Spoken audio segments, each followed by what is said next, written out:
Ku naikkan syukurku buat hari yang kau beri. Tak habis-habisnya kasih dan rahmat-Mu. Shalom Bapak Ibu Saudara terkasih, puji Tuhan. Pagi hari ini kita bersyukur bahwa Tuhan begitu baik. Kita mulai bersama-sama kembali di rumahnya yang kudus, beribadah kepada Tuhan. Kita siapkan hati kita mau berdoa.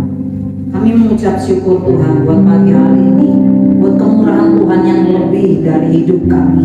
Hanya karena kasih setia kami ada sebagaimana kami ada. Kami mengucap syukur Tuhan, dan kami mau mulai ibadah kami, dan kami serahkan dari awal, pertengahan hingga akhirnya, biar Roh Kudus sendiri yang beracara.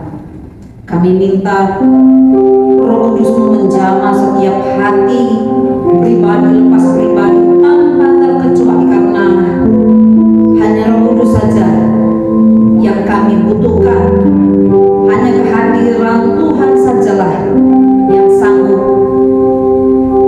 memerdekakan setiap kami. Terima kasih Tuhan. Tolong setiap saudara-saudara kami yang sudah melangkahkan kaki, biar Tuhan tibakan dengan segera, sehingga kami boleh bersama-sama beribadah. Di dalam nama Tuhan Yesus kami buka. Haleluya. Amin.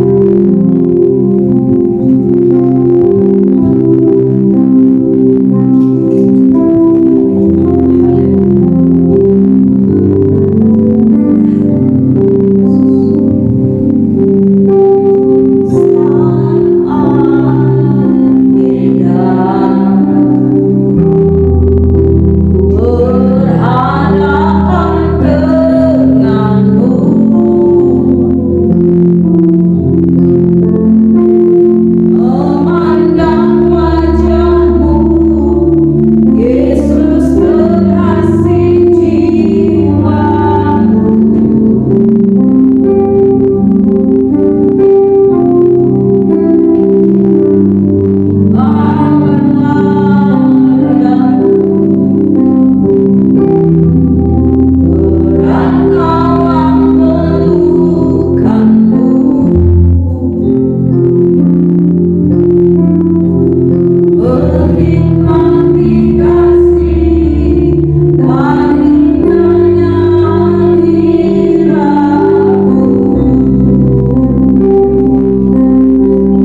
Lebih dari segalanya kami menginginkan Tuhan. Karena hanya Tuhan saja yang memuaskan hidup kami, Tuhan. Hanya Tuhan saja yang sanggup menolong kami. Terima kasih Bapa, terima kasih Tuhan. Biar kami boleh bersuka cita penuh di dalam Tuhan. Dan biarlah damai sejahtera Allah yang melampaui segala akal dan pikiran kami memelihara hati dan pikiran kami di dalam Kristus Yesus. Di dalam nama Tuhan Yesus kami buka ibadah kami. Haleluya. Amin. Haleluya.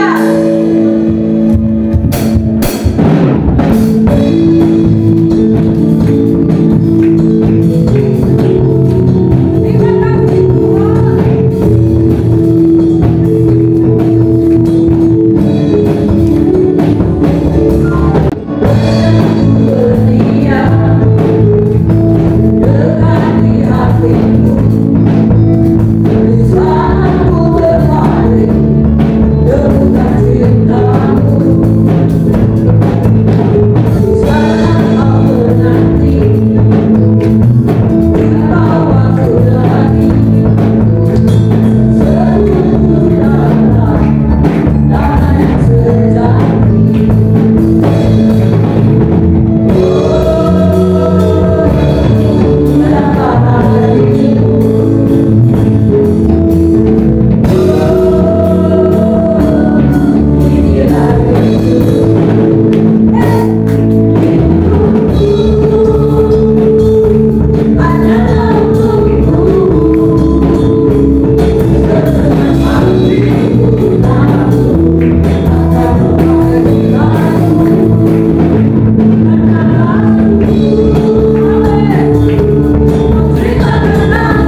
Dia terlebih dari segalanya.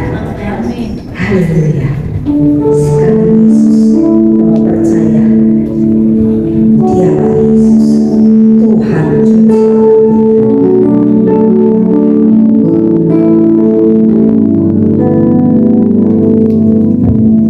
Selamat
surga di dalam nama Tuhan Yesus. Pagi hari ini Kau hadir di tengah kami. Kami percaya Tuhan bahwa Roh Kudus bekerja dalam hidup kami semua.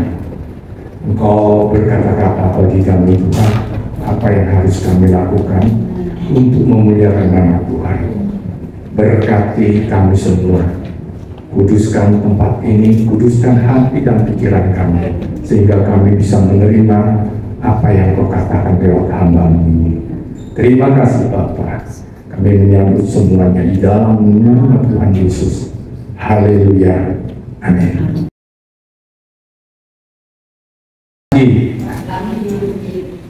Ya, semangat ya. Puji Tuhan. Haleluya. Nanti kita akan melihat cuplikan film ya, supaya kita paham. Hari ini judulnya, tema hari ini yaitu bersyukur dan terimalah berkat surgawi dari Pak. Puji Tuhan. Saya akan mengatakan begini, orang bersyukur itu seperti apa? Kadang-kala kalau kita dengar orang-orang selalu kalau kita menghadapi situasi kita disuruh bersyukur. Bersyukur itu bukan sesuatu yang pasif. Artinya, yos kau terima aja. Pokoknya apapun yang terjadi kamu harus terima. Bukan begitu. Kadang pemahaman kita kalau hanya seperti itu yang membuat hati kita itu tidak legowo. Hanya kita lihat yang namanya syukur kepada Tuhan itu seperti apa, ya Bapak Ibu.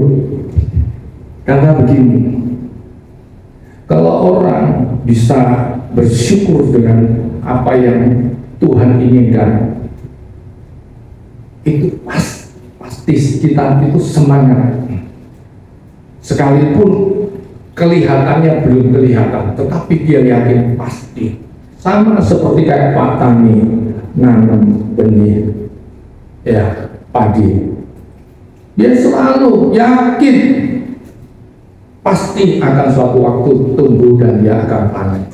Ya sirami dengan begitu tekun, berjeri lelah pagi, siang, bahkan mungkin dia kalau sekali waktu sore dia melihat juga apa yang dia tanam, karena dia takut diserang oleh hamba.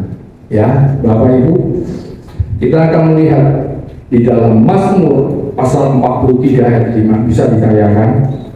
Demikian firman Tuhan mengatakan, mengapa engkau tertekan hai jiwaku, dan mengapa engkau gelisah dalam diriku? Berharaplah kepada Allah, sebab aku bersyukur lagi kepadanya, penolongku dan Allahku. Kalau kita melihat di dalam kitab Mazmur, Daud selalu mengucap syukur. Karena apa? Syukur itu berarti ada suatu pengharapan. Nah, ya, bersyukur itu bukan berarti terima aja, elek nggak elek, pokoknya terima aja. Nggak seperti itu. Makanya banyak anak Tuhan itu kalau disuruh bersyukur itu nggak ngerti, mangkel dia. Padahal balik arti syukur itu sebenarnya ada sesuatu hal yang namanya pengharapan. Daud, dia selalu berharap kepada Tuhan. Karena apa? Dia tahu perjalanan hidupnya itu dengan rasa syukur yang dia terima itu. Dia tahu bahwa rancangan Tuhan tidak pernah akan gagal dalam hidupnya. Begitu juga hari ini, rancangan Tuhan tidak pernah gagal di dalam kehidupan saudara. Amin. Amin ya. Nanti kita lihat bagaimana perjalanan firman Tuhan. Kita lihat kalau kita bedah di Alkitab ini, waduh luar biasa. Benar, Alkitab ini adalah buku yang sangat luar biasa Bapak Ibu. Dulu saya baca Alkitab, saya hanya baca begitu saja.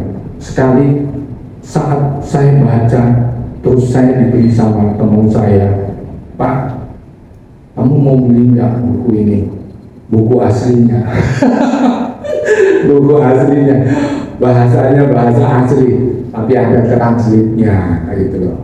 Jadi saya baca kok tebing amat ya. Waduh, aku sempat coba enggak ya? Tapi ternyata bukunya itu buku asli, ini bahasa aslinya dan bahasa transkripnya. Karena begini, bahasa aslinya dengan yang ditranskripsikan dalam bahasa Indonesia itu kadang-kala ada loss, apa ya, seperti kayak untuk menerjemahkan ibaratnya kata gurih. Gurih itu ya nggak bisa dijelaskan. Nah, seperti itu juga Alkitab yang dikatakan bersyukur itu kan hanya kayaknya pesannya bersyukur. Jadi sepingono tok. Padahal kata-kata bersyukur yang sebenarnya itu ada muatannya, ada beban itu, beban yang ada diharapkan oleh Tuhan. Jadi Tuhan itu mengajak kita bekerja bersama di dalam dunia ini untuk melakukan pekerjaannya. Jadi kita investasi partner sama Tuhan. Luar biasa nggak? Luar biasa. Kalau kita partner sama konglomerat ojo wedi bangkrut, ojo wedi bangkrut ya Pak Budi ya. Malah kita untung. Karena apa? Segala sesuatu pasti dia yang tanggung. Apapun risikonya dia tanggung. Amin ya Bapak Ibu ya. Kita belajar banyak firman Tuhan. Kita akan melihat namanya bersyukur itu seperti apa. Kalau orang bersyukur itu pasti dia memiliki satu kekuatan, kemampuan untuk bertahan. Untuk bertahan karena apa? Yang menantikan terjadi. Ibu-ibu itu waktu istri saya hamil mengandung anak saya, sekalipun dia rasanya waduh, saya lihat bebannya berat sekali ya, tapi dia selalu bersyukur, dia semangat, dan pada saatnya lahirlah anak itu. Begitu juga di dalam kehidupan kita. Apakah kita menghadapi satu situasi atau masalah apapun, kalau kita memiliki suatu pengharapan di balik semuanya ini, pasti ada sesuatu yang berarti untuk kita. Tapi tahu Bapak Ibu dalam Tuhan, ya, kalau kita diciptakan Tuhan di dunia ini hanya sekedar masuk surga saja dan menerima berkat saja di dunia, wah, cetek. Benar, banyak kan orang memahami begini, kita hidup benar, kita hidup baik, kita berbuat hal-hal yang berarti, tapi tujuannya dia masuk surga. Bukan itu. Walaupun memang surga itu suatu janji yang Tuhan pastikan berikan kepada kita semua, tapi kita itu ditentukan oleh Tuhan, inginnya Tuhan, kita itu sebagai pejabat. Waduh, kalau pejabat minimal mau pejabat, jabatan kita apa ya yang mau kita terima? Amin.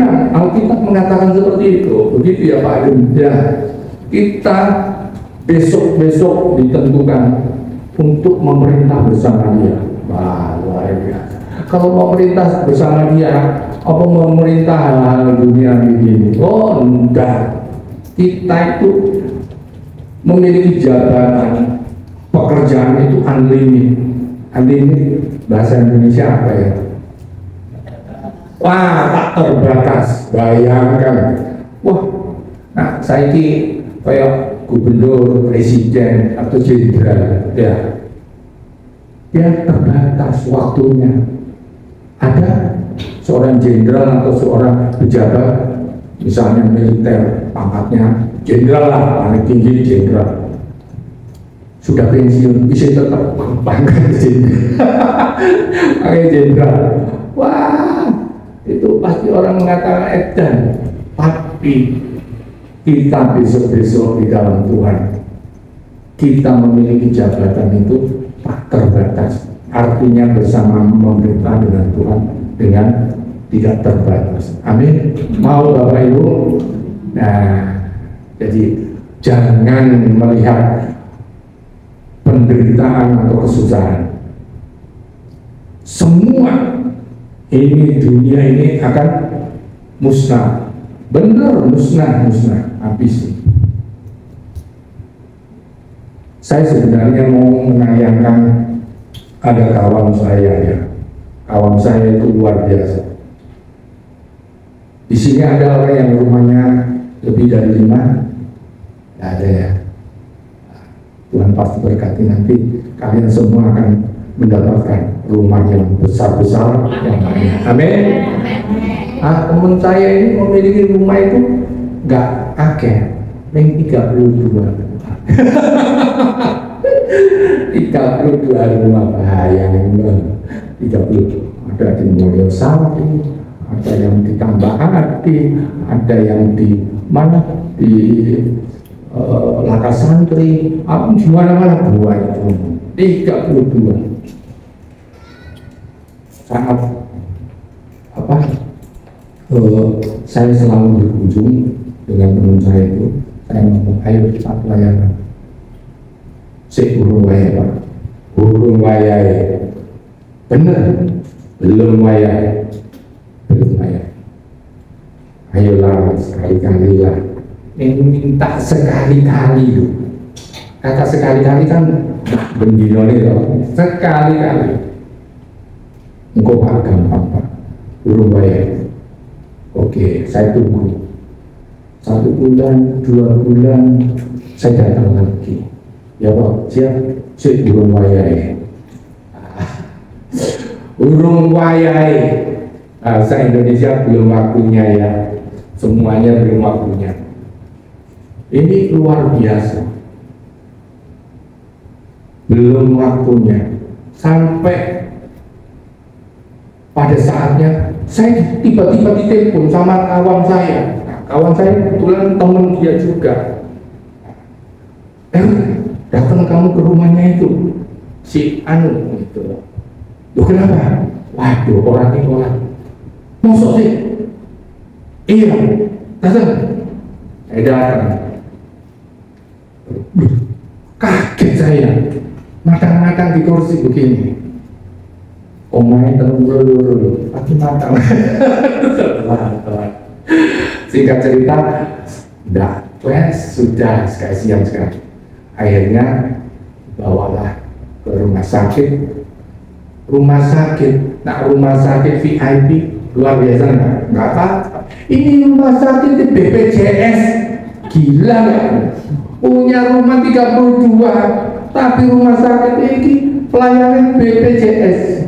Nah, singkat cerita, sampai di rumah sakit dia harus kayaknya sudah teler gitu ya.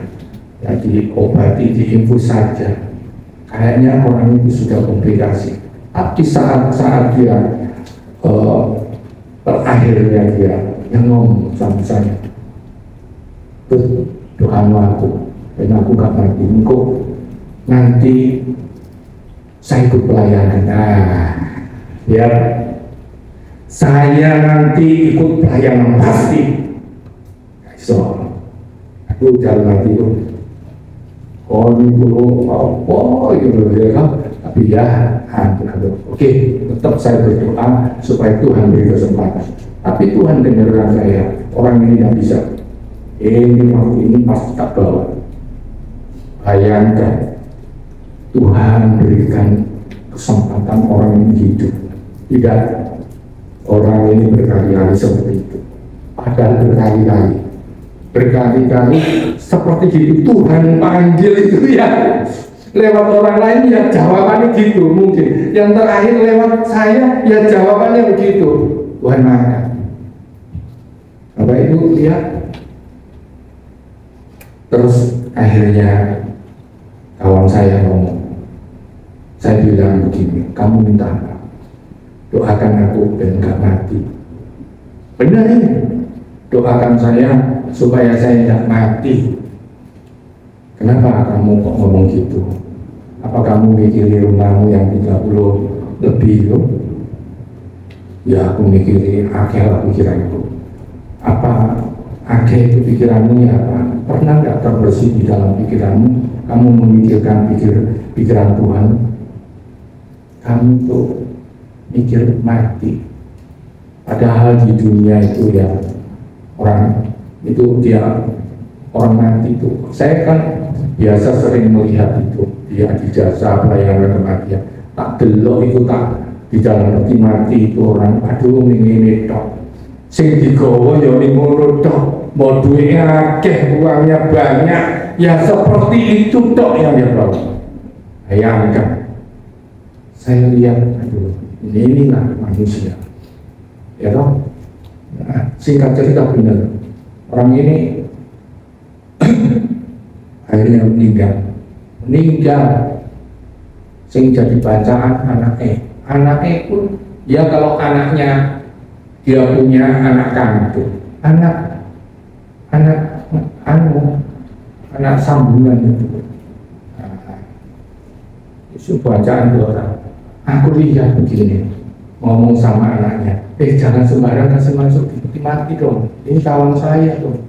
Masa baju sih, ya, sih benar itu gitu. Masuk dalam peti mati ada sandal jepit, gila nggak? Sandal jepit, iya anyar, sandal jepit bekas. Ini kok poin aku ngomong. Jangan gitulah. Oh ini kesukaan, walaupun kesukaan kayak gini, nah bisa kesukaan hartanya masukkan semua. Itu pasti kesukaan dia, bukan sandal jepit ini. Wah, daripada argumen ya saya dalam argumen oh ini sama. Waduh, ini ya saudara. Jadi saya gambarkan bahwa dalam hidup di dunia ini sekalipun orang banyak hartanya, kekayaannya, tetapi dia tidak membawanya. Lebih baik kita ini yang sederhana, kita yang biasa-biasa, bisa melayani Tuhan kemana-mana, ya toh, bisa muji Tuhan. Ini yang berarti, ya Bapak Ibu. Nanti kita melihat satu layangan. Sebelumnya kita melihat di dalam 2 Korintus 12 ayat 7 begini firman Tuhan. Dan supaya aku jangan meninggikan diri karena pernyataan-pernyataan yang luar biasa itu, maka aku diberi suatu duri di dalam daging, yaitu seorang utusan iblis untuk mengocok aku supaya aku jangan meninggikan diri. Paulus ngomong kepada dirinya bahwa Tuhan memberi utusan iblis. Sebenarnya artinya nggak seperti ini ya, aslinya nggak gini ya. Kalau kita lihat di dalam buku LHI memang kadang-kala kadang-kala saya kecewa. LHI ini kadang itu mentranslasikan itu kan orangnya berbeda-beda. Ada orang dari Sumatera, ada orang Jawa, mungkin ada orang dari Papua juga. Jadi cekoknya itu gayanya, translitnya kan macam-macam modelnya, sakene ide gitu. Nah ini yang kadang-kala ini kalau misalnya nanti LHI lihat ini video, cobalah dilalap titik lah gitu loh, yang asli nggak seperti itu. Ya, begini, setan memang identik memberi kesengsaraan atau penderitaan, itu setan. Tetapi setan itu digunakan, yaitu perbuatan setan yang buruk itu digunakan untuk apa? Untuk membuat kita itu jadi ngerti kebenaran Tuhan itu, kebaikan Tuhan itu. Di dalam Paulus yang ditulis ini di dalam 2 Korintus 12 ayat 7 itu tentang kesombongan. Nah, wong sugih sombongan biasa lurah ya. Wong kiri sombong.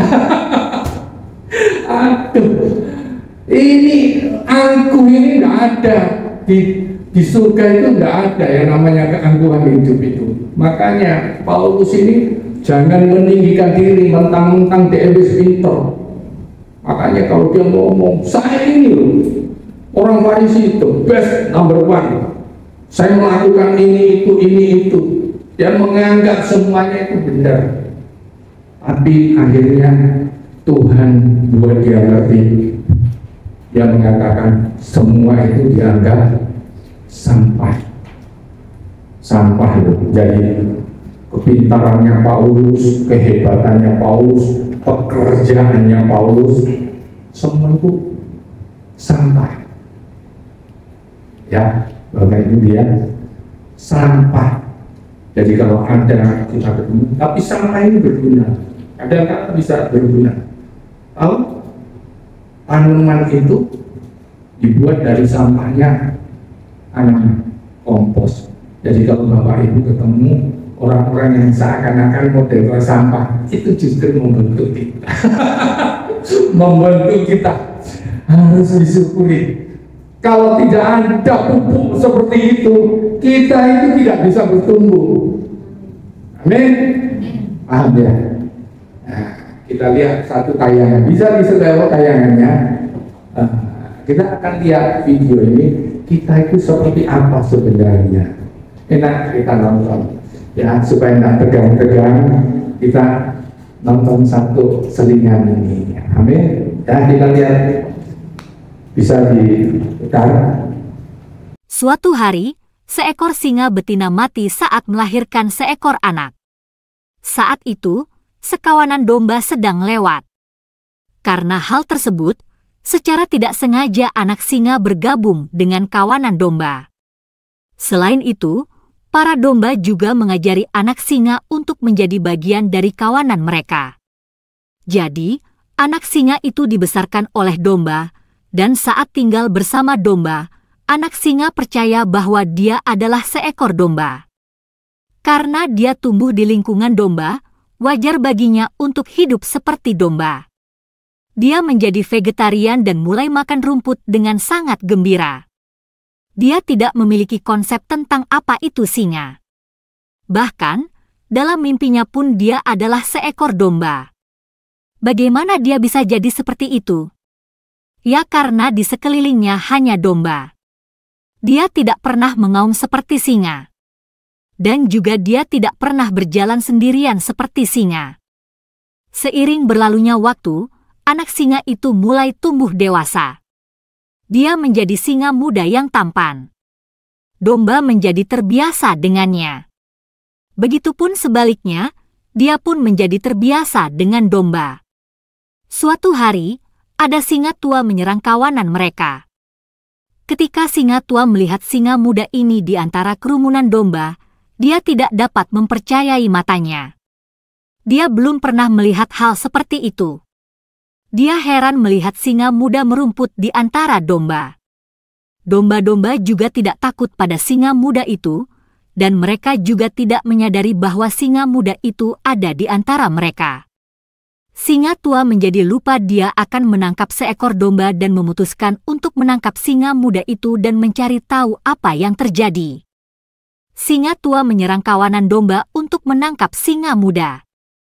Melihat semua domba mulai berlarian, singa muda pun ikut kabur untuk menyelamatkan diri.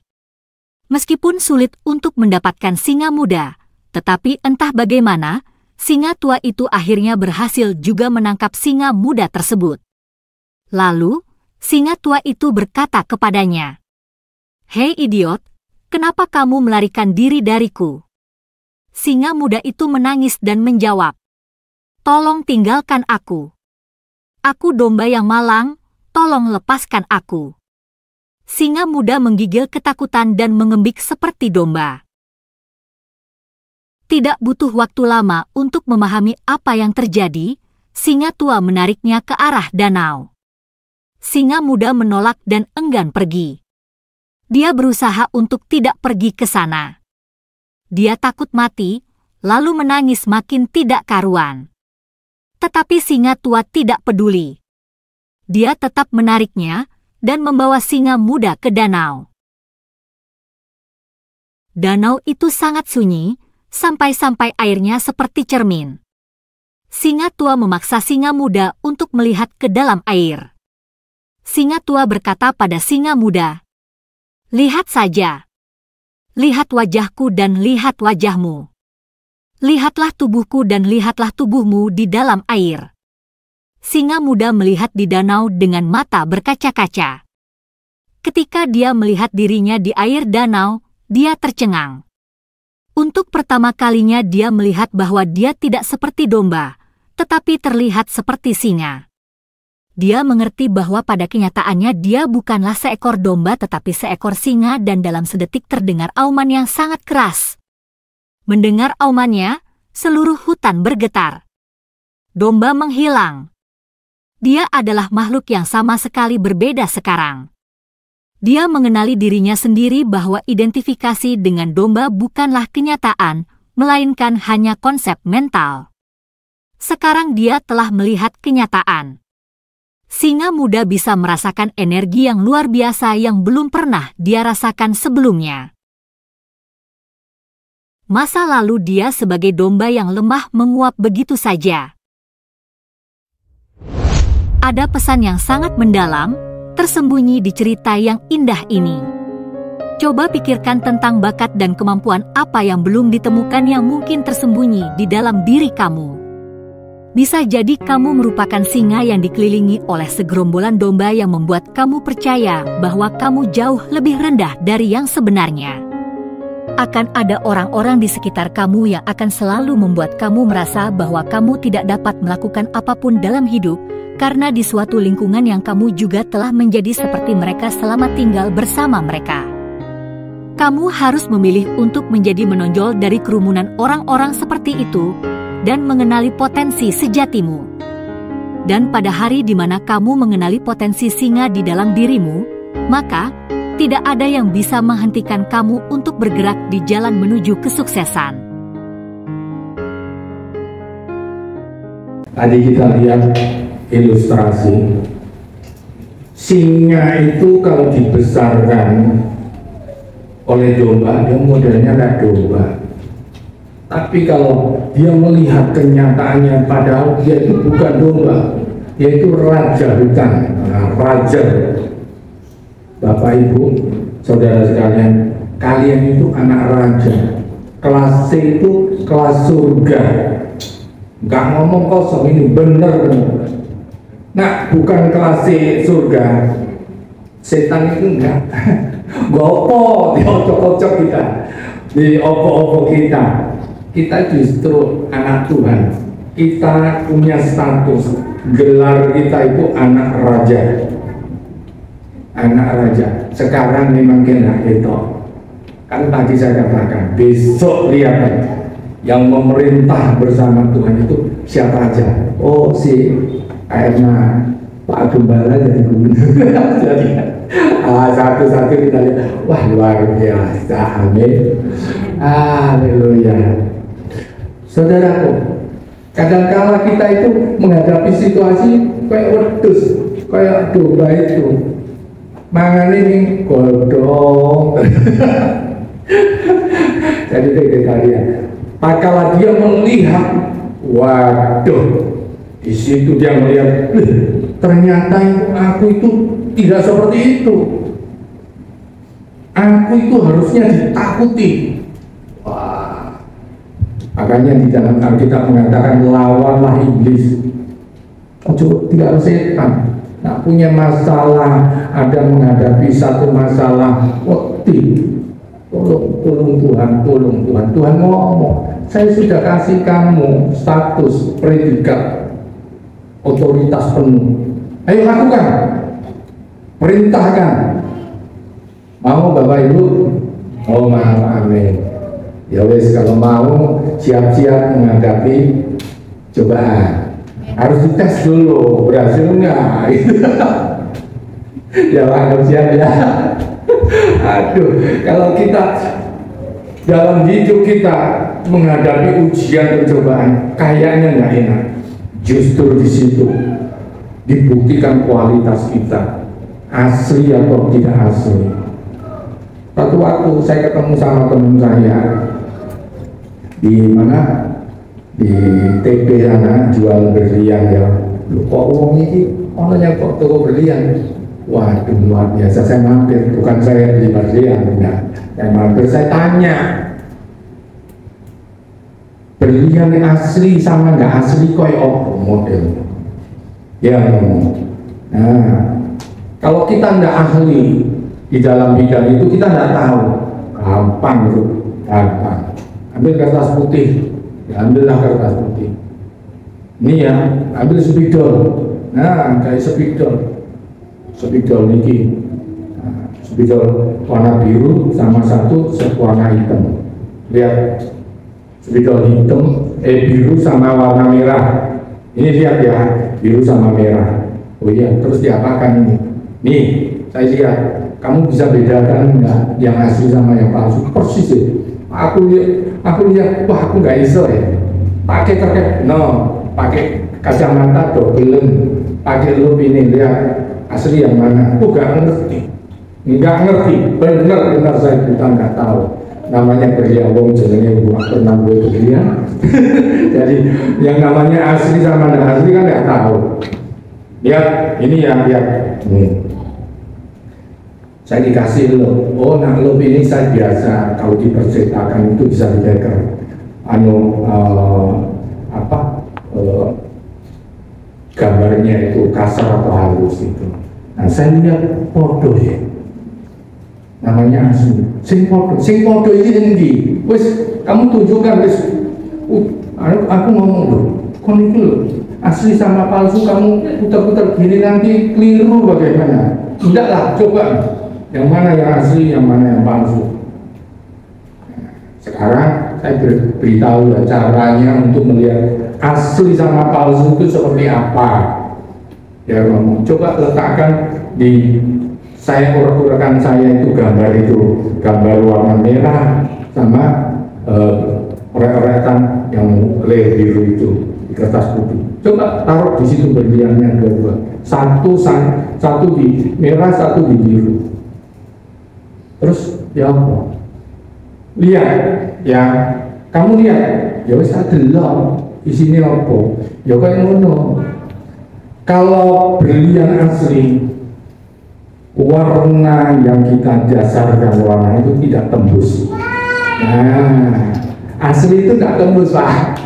Mengkilari kode ditaruh di situ dia tidak tembus.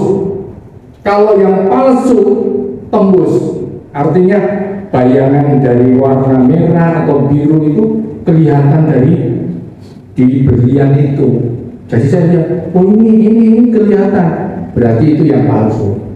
Yang asli tidak kelihatan. Tetapi kita sama, tapi persis loh. Nah, begitu juga kalau kita mau lihat kalau benar-benar Tuhan ada di dalam hidup kita harus memiliki satu pengalaman pribadi dengan Tuhan. Minimal kita memiliki kesaksian itu. Kita memiliki kesaksian itu bahwa benar-benar Tuhan ada berkaya. Kalau hanya kita sekedar saya ini anak Tuhan orang Kristen banyak sama, tapi kualitas itu harus dibuktikan.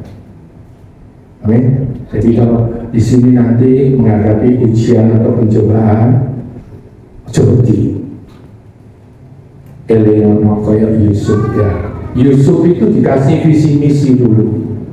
Dia melihat visi misi. Visi misinya apa? Dia bakal menjadi seorang pemimpin. Jadi makanya walaupun dicemplungnya kok sumur, dibuat susah dengan saudara-saudaranya, dibuat menderita, ya, sampai dia dimasukkan penjara, difitnah atau apa, dia tetap bersyukur. Bersyukur bukan berarti menderita, terima karena kamu masuk bui, kamu disorot begini ya kamu begini. Enggak, karena dia sudah melihat saya itu seperti itu loh. Seperti kayak tadi videonya ini, dia itu singa bukan domba, bukan wedus, singa. Dia ditakuti, hanya ngomong tok wow gitu loh, gerem tok delik. Bapak itu menghadapi cobaan teriak puji Tuhan, nama Tuhan panggil, berserulah kepada nama Tuhan. Itu semua akan rontok. Benar, rontok. Saya berkali-kali menghadapi masalah begitu, pencobaan. Saya nggak main-main, benar. Saya kalau bisa ngomong gini, karena saya ngalami itu. Dan saya tahu namanya penderitaan itu seperti apa. Saya ngerti, Bapak Ibu kalau misalnya menghadapi masalah-masalah sulit di dalam dunia, saya pun pernah ngalami, jadi saya tahu. Tapi jalan keluarnya satu-satunya yaitu apa? Harus berharap, harus percaya kepada Tuhan bahwa kita itu ditentukan bukan untuk kalah, tapi untuk menang. Amin. Nah, mulai hari ini Bapak Ibu harus menang. Soal gaji ini kayak apa, pokoknya aku menang. Gak penting, menang. Tahu kalau orang lari estafet itu kalau misalnya dulu waktu saya masih sekolah dulu sering ada pertandingan itu estafet, orang 6 orang 7. Nah, kebetulan lari itu enggak begitu banter, tapi konco-koncoku banter gitu. Enggak apa-apa, saya pertama aja, saya yang pertama, bukan yang terakhir yang paling kuat. Yang terakhir yang paling kuat, yang pertama. Jadi waktu pertama, wah, tak kalah. Dan memang saya nggak bisa larinya kalah dengan lawan. Tapi dari 6 kawan saya ini, termasuk saya, ya saya ingat itu. Ada satu itu yang larinya tiap hari, kan dia suka lari, nggak bisa kalah. Cepet. Nah, waktu dia masuk cepet jelas, gitu ya. Nah, aku masih jauh di belakang. Ibaratnya tambah sari 3 kali putaran. Kayak minum. Lapangan itu diputar itu 3 kali. Apa sekarang kalau saya itu tidak bisa masuk di garis finish, berarti saya kalah. Kalau teman saya sudah masuk di garis finish jadi juara pertama. Namanya estafet itu pasti sekalipun ada yang ketinggal enteni, panitia itu nunggu cek belakang itu pasti. Nah, ilustrasi ini adalah Yesus Kristus. Tuhan kita itu sudah masuk di garis ini. Dewi dulu, tapi Dewi pemenang. Apapun ele-ele, tetap pemenang, nggak iso, harus ngenteni. Panitia bilang, wes mari, juara, tutup, nggak bisa, harus masuk semua dulu. Ya, nunggu. Sekalipun pemenang sudah masuk, tetap nunggu kawan-kawannya nanti akan bakalan masuk menyandang juara. Ya, Bapak Ibu. Jadi itu yang namanya bersyukur di dalam Tuhan. Nanti kita melihat bagaimana yang namanya menerima berkat surgawi. Waduh, nah, ngomong berkat ini paling seneng. Berkat, pokoknya gondi pun siapapun orang itu suka, paling suka nak ngomong berkat. Kalau memberkati uangnya, tapi menerima berkat nomor 1. Ya, mau nggak Bapak Ibu jadi orang yang memberkati daripada orang yang diberkati? Mau pilih yang mana? Halo? Kalau Bapak Ibu mau menjadi orang yang memberkati, berarti Bapak Ibu memiliki semuanya baru bisa memberkati. Amin. Amin ya. Justru orang yang menerima berkat-berkat terus itu orang yang tidak punya apa-apa. Justru kalau kita bisa memberkati, itu justru kita memiliki apa-apa. Dan memang Tuhan mengatakan, mintalah daripada dalam namaku, Bapa akan berikan jika sesuai dengan kehendak Allah. Nah, kita melihat bagaimana slide kedua ini ya. Slide kedua bisa disetel, kita nonton lagi, nonton enak ini kita nonton. 不管你现在的处境怎样，不要伤心，不要难过。你失去的所有的东西，老天都会以另外的一种方式，一分不少的还给你。善良的人呀，你一定要记住这句话。痛苦的背后是礼物，但是你要度过这个痛苦，才能拿到背后的礼物。所以你一定要坚持住，要坚强的度过这个难关，别害怕，风雨过后就是彩虹。坚强的背后是你自己，你的动力来自于你的信心，你的信心是你自己调整过来的，所以再苦再难咱都不怕，一颗真心走天下。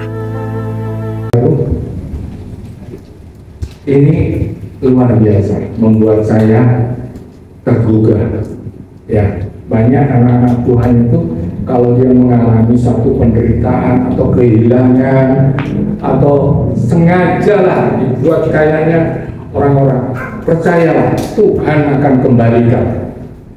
Kalau tadi bilang kepercayaan iman kita, kalau kita beriman kepada Tuhan itu akan kembali, tidak ada yang hilang. Saya pasti balik. Caranya apa? Pokoknya balik. Nah, aku sekarang dibujuki orang 100 juta, bagus. Ojo di balik 10 kali lipat. Aduh, KM, waduh, luar biasa. Amin. Apa mana sing paru ya Allah. Apa mana ya? Aduh, waduh. Kalau dilihat memang kayaknya bernilai, tetapi saat kita itu sudah melewati itu, kalau Pak Agus sudah jadi pegang uang triliun gitu, 1 juta enggak mati nih Pak. Bener. Saya ingat waktu saya masih SD ya, masih SD. Waduh, kalau tahu Bapak Ibu maker bahasa Indonesia apa ya? Kelereng, gundu ya. Nah, kelereng saya itu sableng.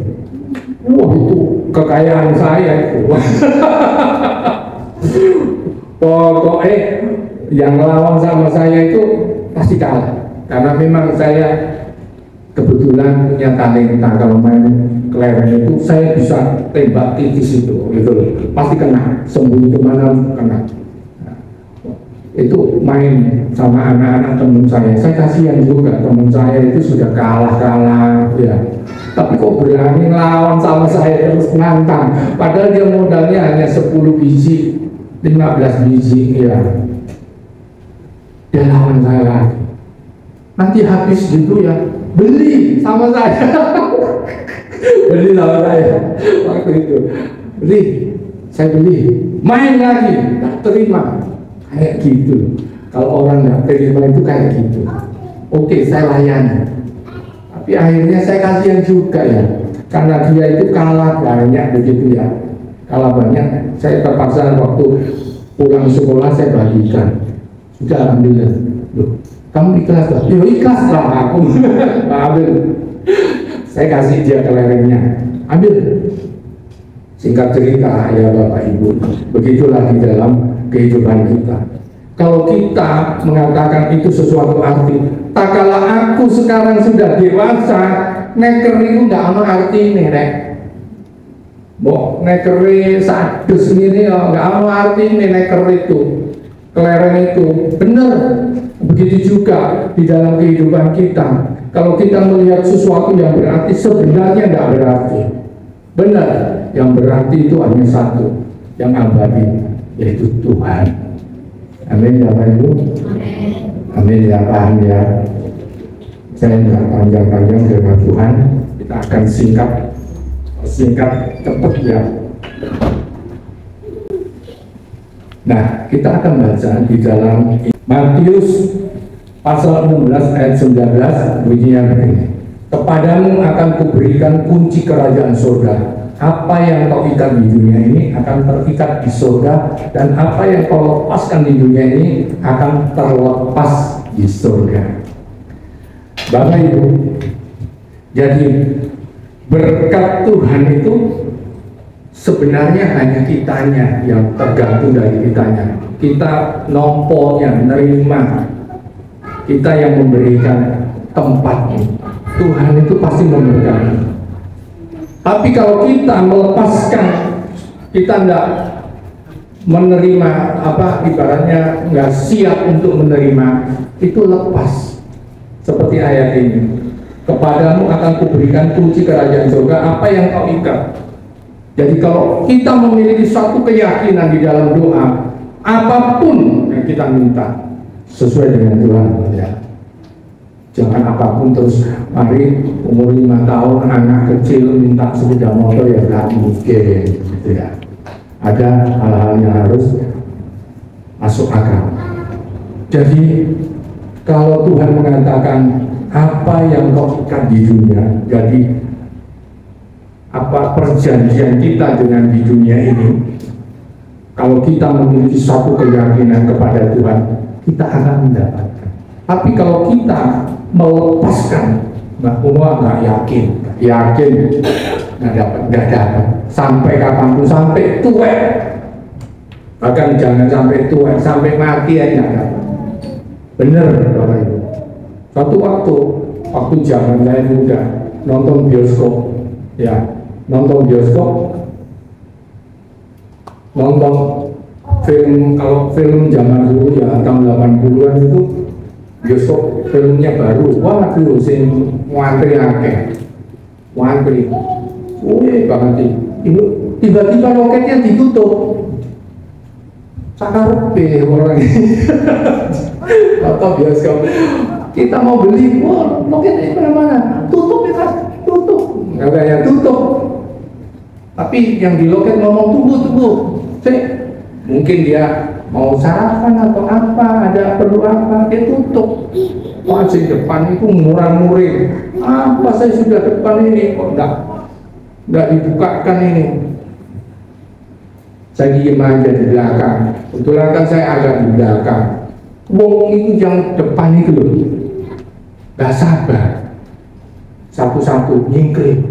Apa ini? Wes enggak kaji saya. Enggak rumah. Tinggal 2. Terus yang 2 itu tanya sama saya, awakmu masih mau nunggu tak? Loh, ya karena yang di depan dalam itu ngomong tunggu gitu loh. Ya kita harus tunggu. Tapi sudah lama loh, enggak. Nah, ya walaupun sudah lama kan belum diputar juga. Tungguan naik, enggak apa-apa. Tinggal 3 orang loh, tinggal 3 orang. Tadi ini banyak kan tuh, tinggal 3 orang. Yang 2 itu panak ini.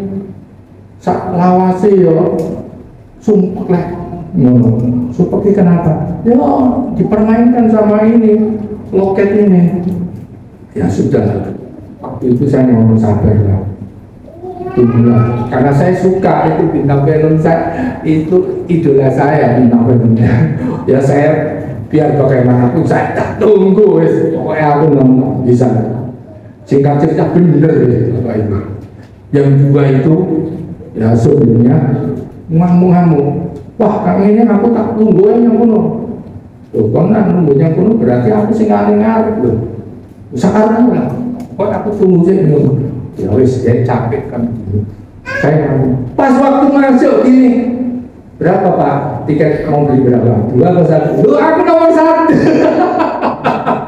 Nunggu, karena apa? Saya nunggu, yakin. Nah, keyakinan itu mengikat sesuatu yang akan bakalan terjadi. Nah, berkat itu pasti ada. Amin. Kecuali di dalam loket itu ngomong, Mas sorry, minta tiket. Nah, cerita lain lagi.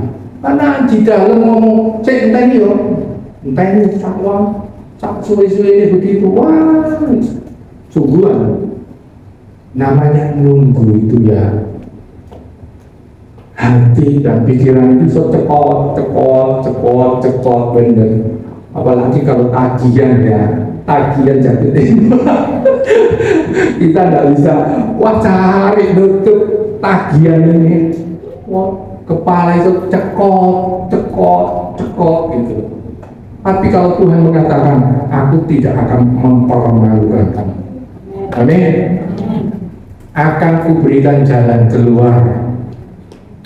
Aku akan kasih jalan keluar padamu. Jangan pernah takut. Kalau kita sudah mengatakan Tuhan, Tuhan pernah bujuk? Pernah bujuk? Ada yang bisa buktikan Tuhan pernah bujuk? Ada ya. Tuhan itu tidak bisa bohong. Dia ya dan amin. Sekalipun kita tidak setia, dia tetap setia. Suatu waktu ada teman saya orang seberang, Pak, ini di tempat orang-orang jelek ini apa Tuhan hadir? Hadir Tuhan. Tempat-tempat yang seperti kayak prostitusi, tempat perjudian, hadir nggak Tuhan? Hadir.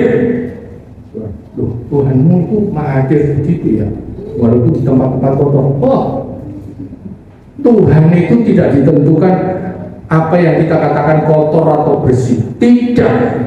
Tuhan Maha Hadir itu berarti Dia itu di atas semuanya. Jadi artinya bagaimana? Tuhan tidak melihat keberadaan kita. Maksudnya begini. Pernah di sini ada Bapak Ibu satu hari aja tidak berbuat dosa? Ada? Coba angkat tangan. Ada? Nah, ya Allah. Kalau Tuhan mengatakan, ini kan berdosa bertobat, nah ini kan ngelakoni lagi apa? Tapi Tuhan itu ya Maha baik. Dia selalu kasih apa? Dispensasi supaya kita apa? Baik besok dari hari ke hari kita sadar, oh iya ya, kalau saya sudah melakukan suatu kesalahan, jangan saya melakukan kesalahan lagi. Jangan berbuat seperti itu. Ingat ya, harus punya perasaan seperti itu. Kita lihat dalam firman Tuhan. Coba biar singer bisa naik ke depan. Ya, Yohanes 15 ayat 19. Yohanes 15 ayat 19 mengatakan, sekiranya kamu dari dunia, tentulah dunia mengasihi kamu sebagai miliknya. Tetapi karena kamu bukan dari dunia, melainkan aku telah memilih kamu dari dunia, sebab itulah dunia membenci kamu. Kalau kita dari dunia, kita tidak akan mengalami sakit, ya, tidak akan mengalami resesi, tidak akan mengalami penderitaan yang lain-lainnya lah. Justru kita bukan datang dari dunia, kita dipilih Tuhan menjadi warga kerajaan surga. Yang diselamatkan kita itu apa? Manusia rohaninya kita, bukan darah daging ini loh. Ini darah daging ini akan ditinggal. Manusia kita rohani itu yang akan bersama dengan Tuhan. Walaupun memang besok ada kebangkitan, tetapi kebangkitannya bukan seperti kayak zombie itu ya. Kalau mati terus hidup jadi zombie begitu lakunya begini. Bukan. Ya seperti kayak kita, tetapi kita itu sudah tidak bisa dibatasi dengan ruang dan waktu. Tidak bisa tua, tidak bisa mati, tidak bisa kelaparan, tidak bisa sakit. Pokoknya penderitaan yang di dunia sudah tidak bisa mampu membuat kita menderita lagi. Amin, Bapak Ibu. Nah, kita akan bangkit berdiri. Kita akan nyanyikan suatu.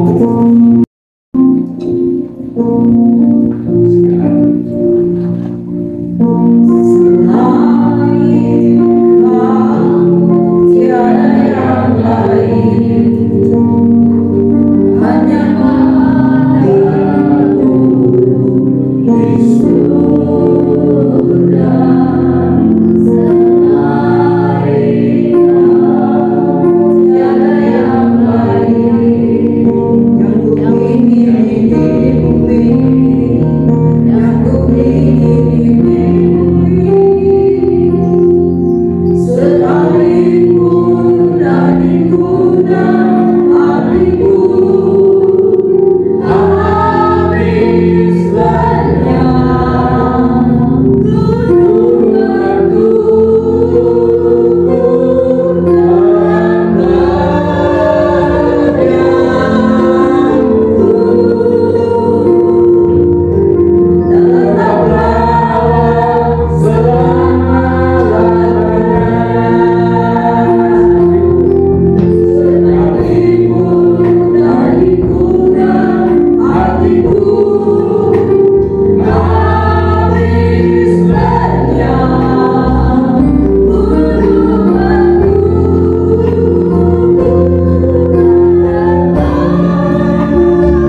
Itulah kekuatan kita.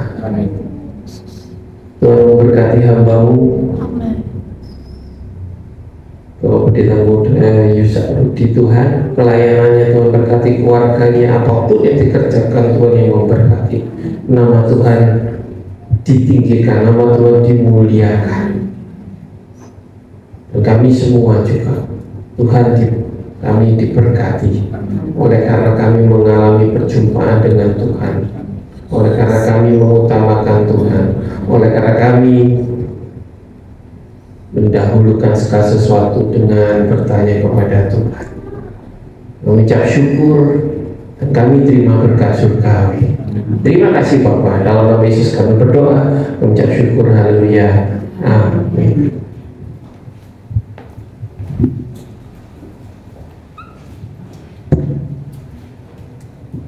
Tuhan, kita akan memberikan persembahan, kita akan berdoa. Bapak, terima kasih untuk mengucap syukur Tuhan untuk hari ini. Terima kasih untuk setiap firman yang telah Engkau taburkan melalui mulut bibir hamba-Mu Tuhan. Terima kasih buat firman yang telah memberkati kami semua Tuhan. Biarlah setiap firman boleh tertanam dan bertumbuh subur di setiap hati kami jemaat-jemaat-Mu Tuhan, sehingga kami setiap jemaat-Mu yang mendengar boleh menjadi pelaku dari firman-Mu itu sendiri Tuhan. Engkau memberkati hamba-Mu Tuhan. Kalau sebentar kami akan memberikan korban persembahan, biarlah setiap apa yang kami berikan itu boleh untuk menjadi memperluas kerajaan surga dan menjadi pekerjaan Tuhan tempat ini ya Bapa. Terima kasih Tuhan. Biarlah setiap orang yang memberi, Engkau yang memberkati berlipat kali ganda Bapa. Terima kasih dalam nama Tuhan Yesus. Haleluya. Amin.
satu-satunya penolong kita yang sembuh. Saya persilakan untuk Ibu Erna memberikan pengumuman.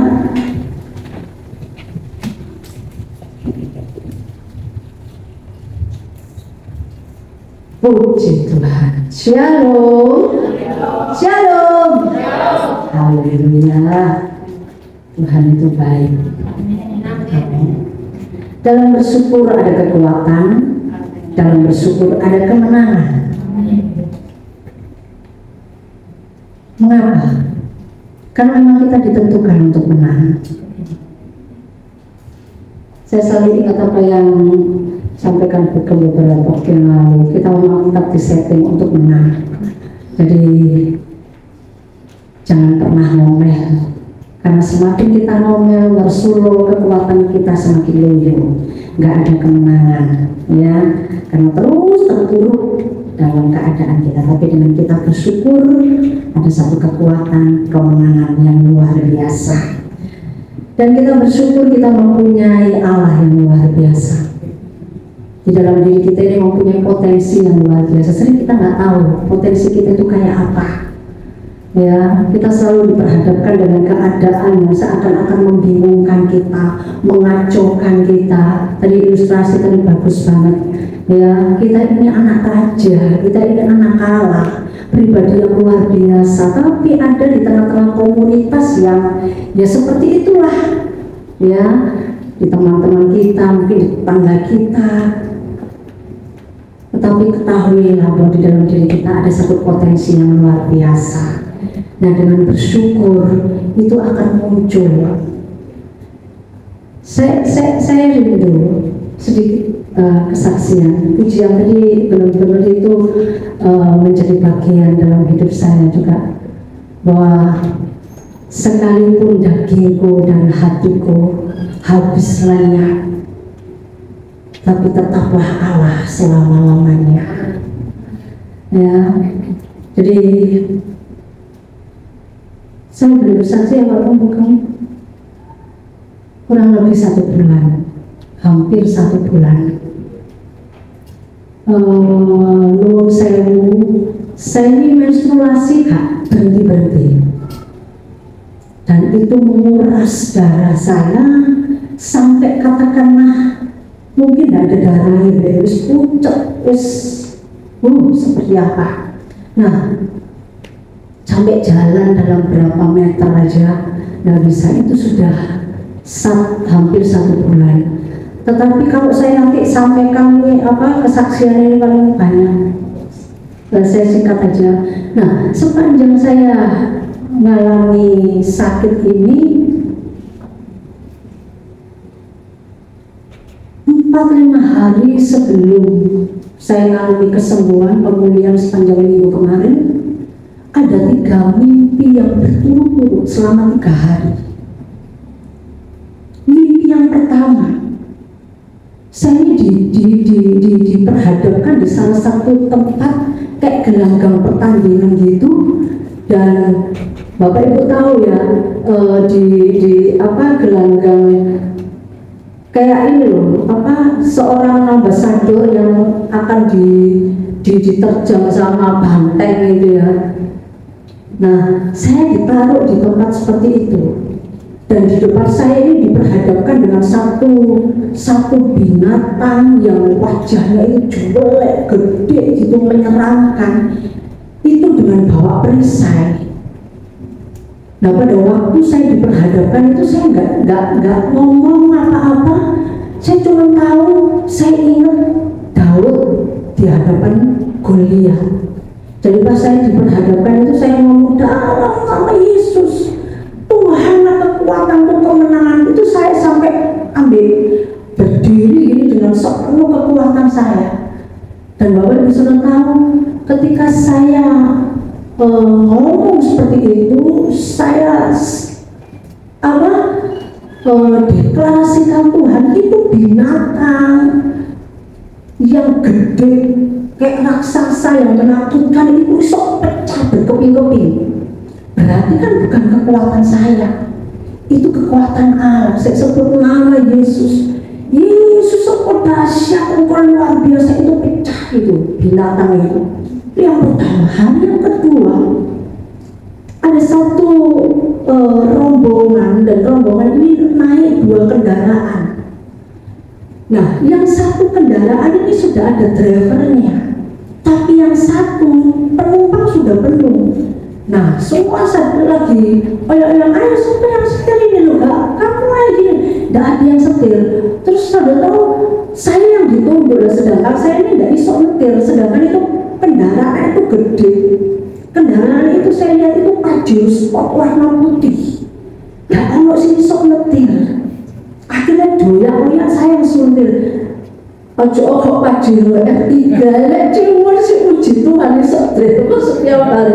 Nah, saya belum sempat iso sampai sekarang pun ya bisa jalan beberapa meter, tapi kalau untuk perjalanan ini Pajero Sport warna putih saya lihat itu, tapi berhubung rasanya kok dipaksa, saya naik lah itu. Puji Tuhan, iso ya Bapak Ibu. Sampai di tujuan. Itu yang kedua.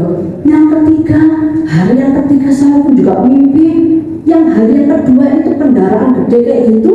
Yang hari yang ketiga Bapak Ibu tahu, kendaraannya Teletubbies itu, ini itu apa itu?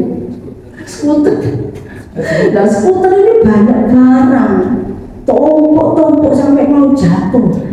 Nah, ono sing saya ngoyak-ngoyak teman saya, terus gak usah, kamu aja sing naik. Jadi dengan sekuat tenaga saya selalu minta dibuat, Tuhan ini opo ini, ditompok di skuter itu.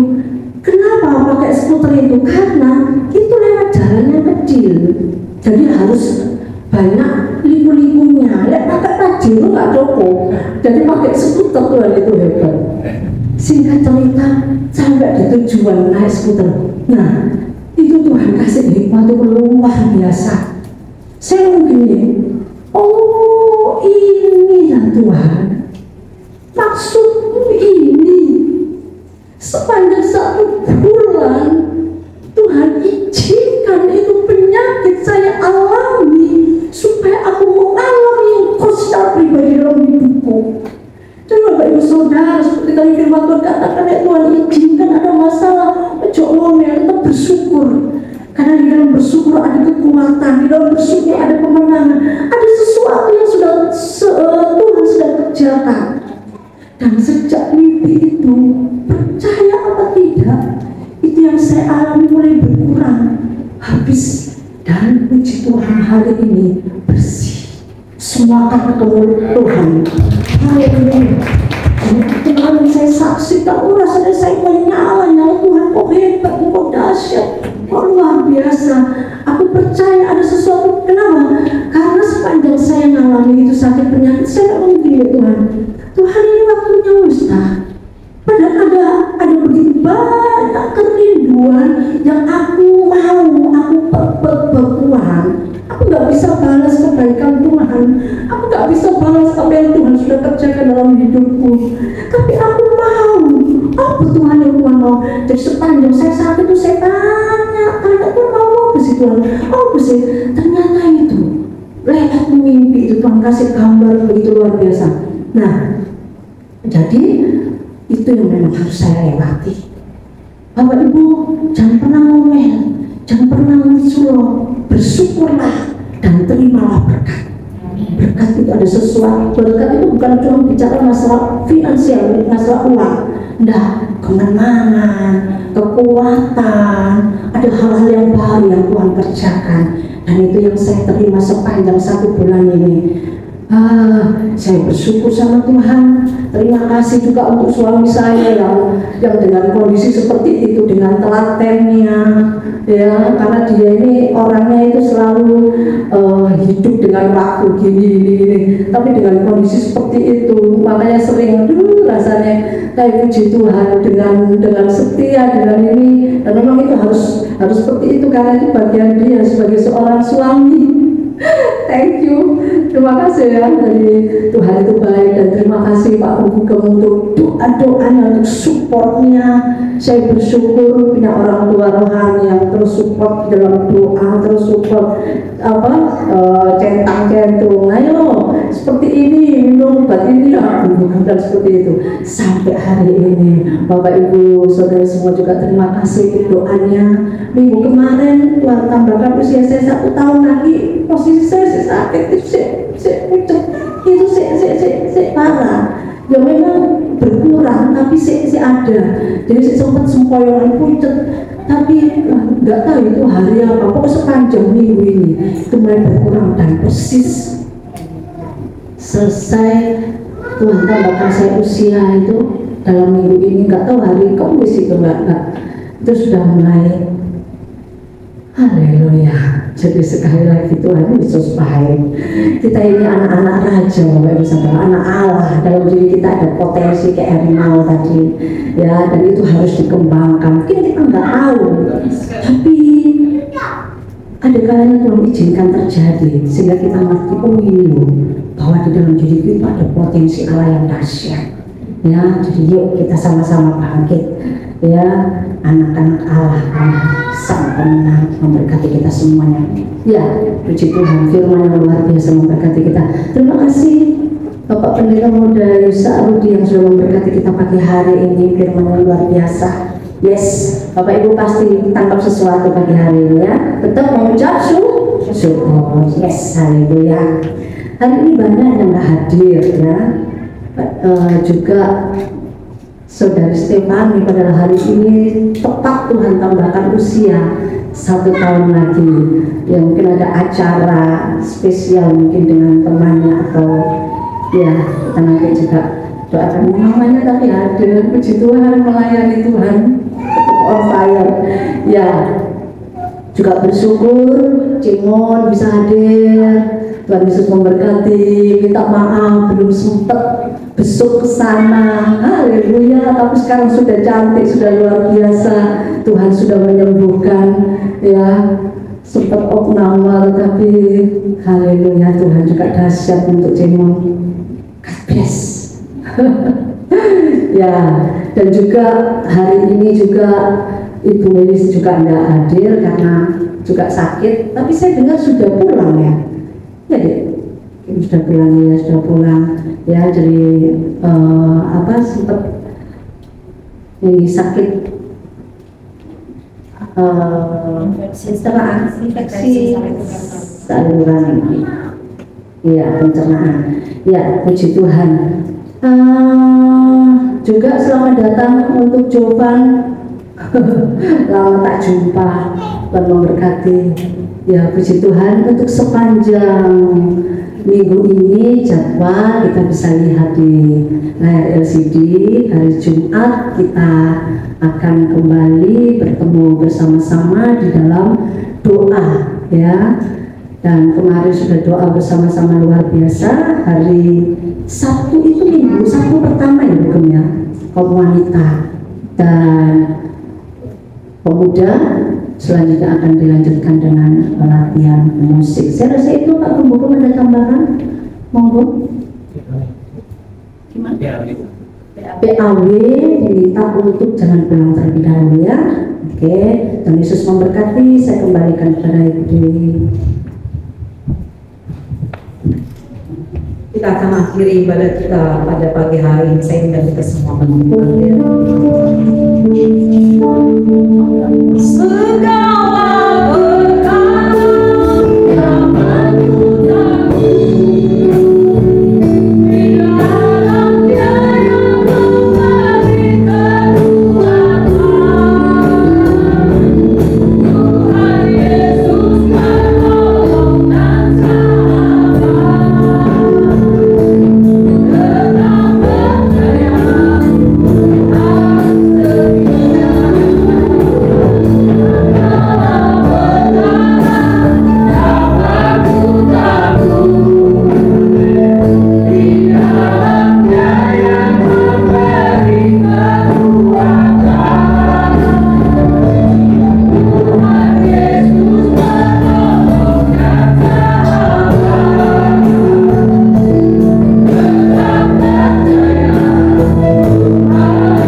Setia.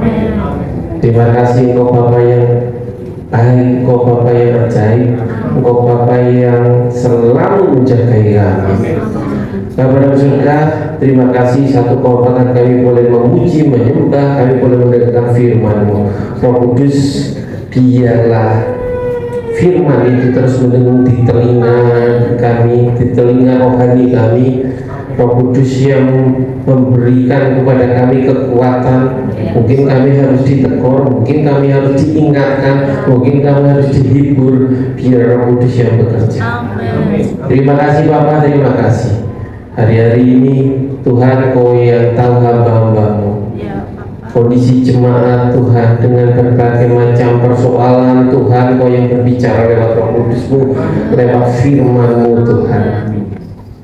Kau yang beracara Tuhan, jangan pernah meninggalkan kami sedetik pun. Kau yang menguatkan, yang lemah dikuatkan dalam nama Yesus, yang sakit disembuhkan dalam nama Yesus, yang membutuhkan jalan keluar. Tuhan adalah jalan kebenaran dan kehidupan. Terima kasih Bapak, kalau hari ini beberapa orang sudah dipulihkan Tuhan dari sakitnya Tuhan. Terima kasih Engkau yang Allah yang luar biasa, Engkau Yehova Rafa yang menyembuhkan. Ini juga untuk kami tetap berdoa untuk Pak Slamet Tuhan, Kau yang menjamah Tuhan dalam nama Yesus. Dan juga untuk Isa, Tuhan Kau yang memberikan jamahan-Mu, Roh Kudus yang berbicara, dan Tuhan yang memulihkan. Untuk jemaat yang lain Tuhan, yang mungkin kami tidak tahu Tuhan, kasih-Mu, jamahan-Mu, tangan-Mu sampai kepada masing-masing pribadi. Terima kasih Bapa, terima kasih. Terpujilah nama-Mu, terpujilah nama-Mu. Biarlah Tuhan memberkati pekerjaan, studi, apapun juga yang dikerjakan oleh jemaat. Tuhan yang memberkati usaha, pekerjaan, sebagai karyawan sekalipun, sebagai ibu rumah tangga sekalipun, Tuhan yang memberkati. Terima kasih Bapa, terpujilah nama-Mu, terpujilah nama-Mu. Biarlah kami akan pulang, malaikat-Mu yang beserta kami, sehingga kami tiba di rumah dengan segala selamat, dan kami menikmati hari Minggu ini. Terpujilah nama-Mu. Kiranya berkat dari Allah Bapa di surga, di dalam nama-Nya yang tunggal, Tuhan Yesus Kristus, seperti dengan juga dalam persekutuan Allah Roh Kudus, memberkati, menyertai, melindungi mulai saat ini, pagi ini, sampai malam Tuhan sudah kembali. Yang percaya katakan amin.